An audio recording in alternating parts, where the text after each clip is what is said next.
Hey y'all, it's Sarah. I have another kind of farmhouse style foam core craft to show you guys this afternoon.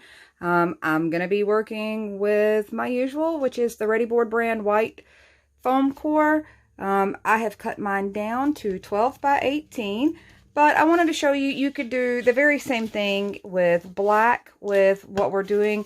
I just happen to have this one that had gotten some paint on it, so I figured this was a good way to cover it, use it, and move on to something else. So I'm going to be doing that. If you don't know where to find this, this is usually in your office supply or school supply section of stores like Dollar Tree, Dollar General, Walmart, any of those kind of places. And it's usually $1 or less a sheet. We're using the paper surface one, if you can hear that. So I've got that. I also have just gotten one of my faux wood strips where I cut it down for my framing. Your framing is going to need to be 2 strips at 12 inches and 2 strips at 18 inches. And I am using 1-inch wide ones. And you can see what I did. I just took one of my normal 3-inch strips and cut it down to 3 1-inch strips. And I'm only actually going to need these two, the way the measurements are working out. If you're curious about this, I'll make sure to get the link down below.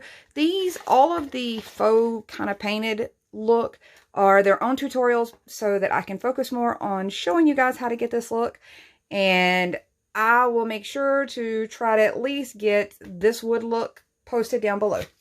So the next thing is, we've seen a million crafts done with these. I just wanted to show you a foam core version. That's it. Simple enough. And we can customize straight to this mat. Guys, I cannot pick this thing up. I have to slide it across my desk. So this is just one of the kind of heavy vinyl placemats. And when you look at the sheet that I cut out, we are kind of going just a hair larger. I gave myself that little bit of extra spacing there so that I could get just kind of a little bit larger piece out of this. So all I'm going to do is go ahead and attach this down. I'm going to try with hot glue and hope for the best in attaching this. I don't like to use a lot of wet glue with my foam core, so I'm just going to come in, hit this back as fast as I can. Hopefully it doesn't cause any bubbling. This thing is fairly thick, so we're going to see. You're going to learn with me. If I fail at it, you at least still learn something from that. I can feel it. It's not too bad. If I would have gotten this down a little faster where that glue was still really wet, I could have pressed that down a little more. So I know that sound probably is awful. The next thing is I'm going to come in and frame this, and I'm going to miter mine. So I'm ready to do some mitering now, and this is all I'm going to do. I'm going to come in with my pencil, and to show you guys how simple this is, you want your frame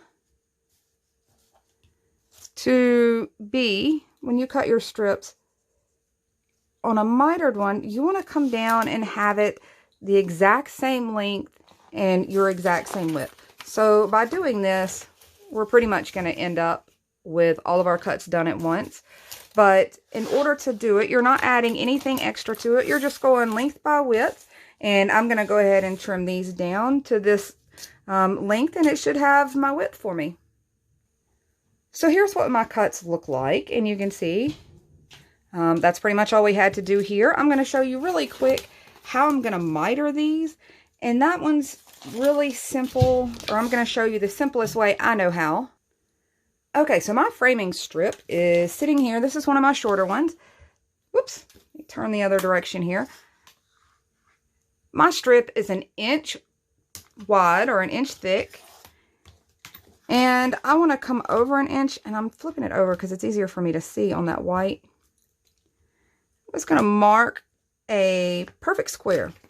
Once I mark that perfect square, for those of you that are still kind of struggling with just a blade, these little rubber fingertips are really, really helpful to me. I'm going to come across this on the diagonal from corner to corner And my little sticky dots are causing me problems here. I want to make sure I've definitely got it lined up. Slice through. I started up there and just hit straight down with a little pressure already started. That way I get a really crisp cut. I'm going to toss that to the side. And I'm going to do the same thing here. I want to make sure, let me mark this so you can maybe see. I'm going to come over that inch again.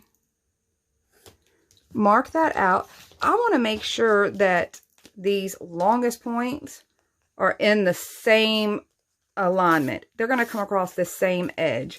So I want to make sure that I'm hitting that angle that direction, which would keep that longer portion right at that top corner. Just like that. So let me go ahead and get that cut. And I'm going to do all 4 of these framing pieces that way and get them all ready to align with each other. And there we go. With all of my angles cut, my next step would be to come in, make sure that all of my edges are done. I'm going to pop a little bit of color with my Dollar Tree kitchen sponge here. And I don't even have to get it completely. It's just when these touch each other and they're white, you can sometimes see that white. If we just hit that edge just a little bit, it usually kind of gives you a little wiggle room there on your alignment.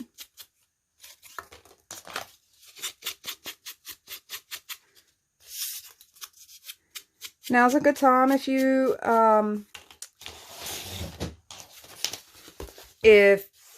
going to end up with a white edge that you're not wanting to show, now's a good time. You can go ahead and come in, hit this all along these edges. I'm doing it this way. That way there's no little white gap showing through kind of right here where these stack. So I'm going to go ahead and do all the edges on this. So you can kind of see now what I've done with those edges. I've got all my sides done. I have a little bit of overlap here, and I wanted that so that now if I don't get that aligned perfect, there's no white popping through for me. And I have already done kind of a little bit of a dry fit for my frame to make sure that where this edge here rounded out, that it would cover and everything works out great. So I'm just going to start with this long bottom section and get my framing attached. And I'm popping it on with just regular Dollar Tree hot glue. And I want to mention something. So I got a replacement glue gun recently for my glue gun. And I got some kind of higher end glue sticks with it.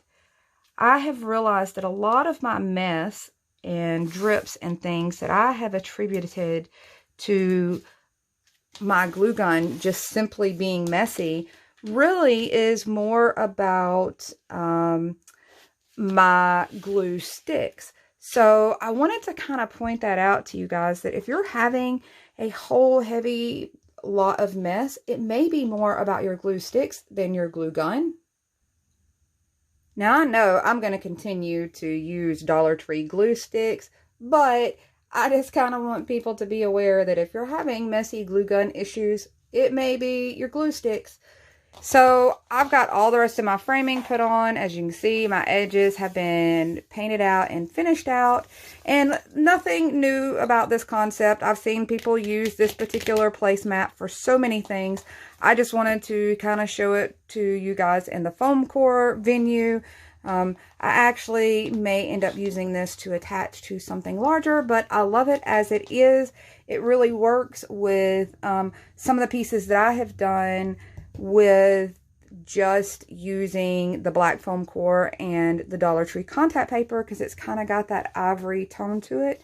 But anyway, there's a little quick one. I hope you got some kind of idea out of it, and I will talk to you guys soon. If you hadn't had a chance, jump over to the Peppermint Cactus Facebook group. See what all everybody else is doing. So many cute ideas over there. I just get so excited looking to see what everybody is posting every day. Come check it out.